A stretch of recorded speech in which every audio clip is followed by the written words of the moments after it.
যাই না কেন যাইনি বন্ধ করার এখন গেলেও পুলিশে বাড়িয়া তোমার রাস্তা লগে লগে খালি ডরাইয়া এখন আর যাইনো না যাইনি কেউ যায় না যে পরিস্থিতি আসতে আজকে এই পরিস্থিতির মোকাবিলা করার লাগে আমরা ক্ষমতার দরকার আছে নানি আমরা তো ক্ষমতার দরকার আছে ডেভেলপমেন্টের দরকার আছে গতিকে দেশের পরিস্থিতি বিবেচনা করিয়া আমি দেখলাম যে এখনো মানুষে আমরা মানুষে বিজেপি মানেন না মানুষে চিন্তা করে যে না হেমন্ত বিশ্ব শর্মা তো মুসলমানদের উল্টা মাথিতে অমুকে উল্টা মাথে তমুকে উল্টা মাথে গতিকে মানুষ বিজেপির পছন্দ করেন না দেখুন আমরা সব সাধারণ মানুষ যারা শিক্ষিত মানুষ যারা দুনিয়ায় জানে মানে বুঝে এরা বুঝে যে এটা মাতগুলা খিতা লাগে ওর ও যে ইন্দু বুটি গুঞ্জে জমাইয়া রাখে তার তো ক্ষমতা লাগে না তার চিফ মিনিস্টার হওয়া লাগে না সরকার হওয়া লাগে না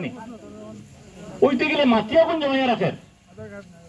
খামার ক্ষেত্রে আমি তো ব্যক্তিগতভাবে চিনি মুখ্যমন্ত্রীরে আমি মন্ত্রী আসলাম মুখ্যমন্ত্রী মন্ত্রী আছিল রাত্রে মন্ত্রী থাকার আগেও